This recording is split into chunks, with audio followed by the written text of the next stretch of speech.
Muy buenas amigos, una nueva entrega de Laje Dice.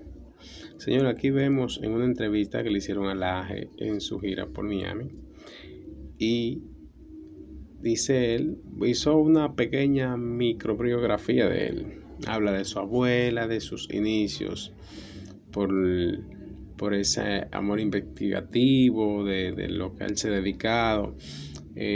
Habla de sus estudios, dice que estudiaba informática, programación web y ese tipo de cosas. Y el cambio que dio su vida después de haber escrito un libro que le ayudó a ganar una beca para irse a estudiar contraterrorismo en Estados Unidos. De ahí para acá, su vida tomó otro giro. Algo un poquito muy emotivo, algo bien chévere. Quiero que lo disfruten el video y quédense hasta el final para que lo escuchen de la propia voz de Agustín Laje. De las redes sociales y bueno, hoy es un día muy especial poder compartir aquí, así que quiero sé que pudiera hablar un montón de tu presentación, de todas las cosas que has hecho, que has alcanzado, que has logrado, pero empecemos por quién es Agustín Laje. ¿Por qué no nos cuentas un poquitito de ti? Ya te perdonamos al ser argentino, no hay problema con eso, no, mentira, estoy bromeando. Lo que pasa es que no soy argentino de Buenos Aires, sino de Córdoba. De los buenos.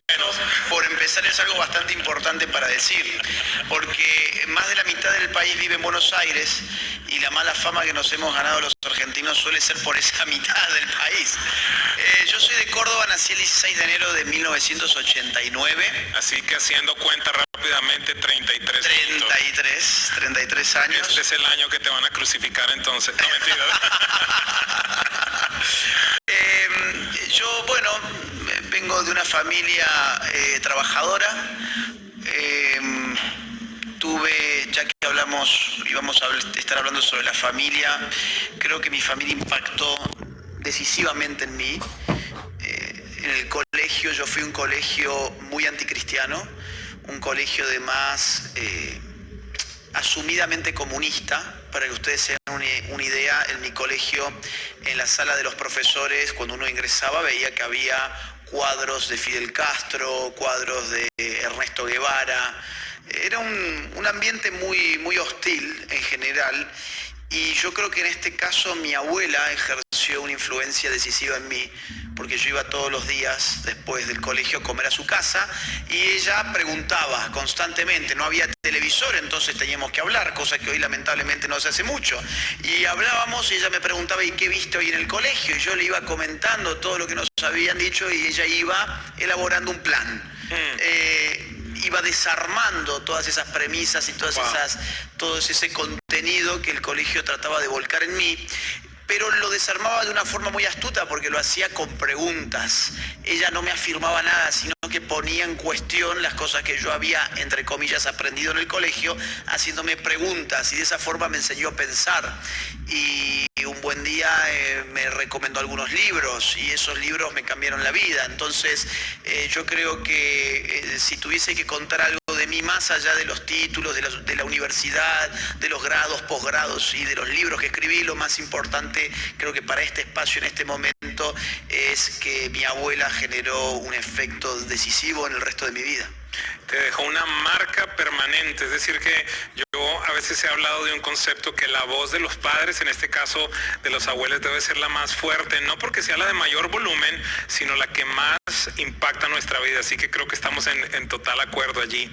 Y cuéntanos a qué te dedicas y por qué te dedicas a lo que te dedicas. Quizás ya estamos haciendo un salto bastante grande. No, pero está muy bien, porque yo al terminar el colegio, para seguir el hilo justamente, pensé, bueno, tengo que elegir una carrera que me pueda dar de comer. Como te había comentado, no vengo de una familia con dinero, entonces escoger qué uno va a estudiar, aparece la gran pregunta ¿y qué salida laboral tiene? Y yo ya había empezado a trabajar desde los 15 años programando y diseñando páginas web en el momento del boom de internet, y dije: voy a estudiar ingeniería en sistemas.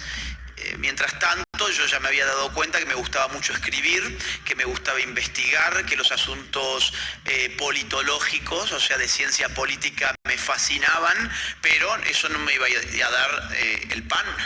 Entonces dije, bueno, vamos a escribir algoritmos, vamos a programar computadoras. Y me metí entonces en ingeniería 3 años. En esos 3 años escribí un primer libro sobre un tema histórico de Argentina. Estamos hablando entonces de cuántos años. Bueno, yo ahí tenía 21 años. Wow. Fue en el año 2011. Sí, yo era muy chico, ese libro generó mucho impacto porque era un libro sobre el terrorismo en Argentina. Eso me valió una beca en la Universidad Nacional de Defensa de Washington para hacer contraterrorismo, y fui a estudiar contraterrorismo mientras todavía estaba estudiando ingeniería en sistemas.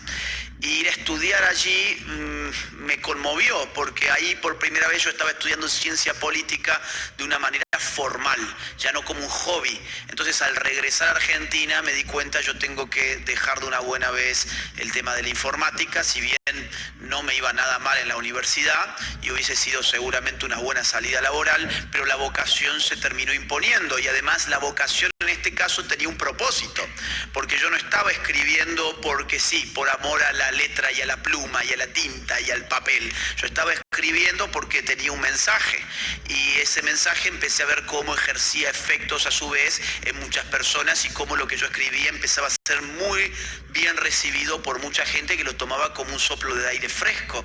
Entonces empecé a meterme en distintos temas, me cambié a ciencia política, terminé también ciencia política, y en ese momento publiqué otro libro más. Entre el medio hubo otros libros, pero sobre temas argentinos, y en el año 2016 publicó el libro negro de la nueva izquierda. Fue un libro sobre ideología de género y sobre el tema feminismo y el tema aborto y el tema LGBT, o sea, muchos temas hay metido en ese libro. Y ese libro además generó un impacto que fue sacarme de Argentina, porque era ya no un tema nacional sino internacional. Y ahí yo me di cuenta que por qué estaba haciendo lo que hacía, y es que tenía un propósito, y es que estoy evitando también un reproche de alguna manera, porque ya lo he comentado en alguna entrevista, yo no quiero que llegue un día en el que un hijo mío o un nieto mío me pregunte qué estaba haciendo yo cuando a los niños se los estaban matando en el vientre de sus madres, cuando a los niños estaban...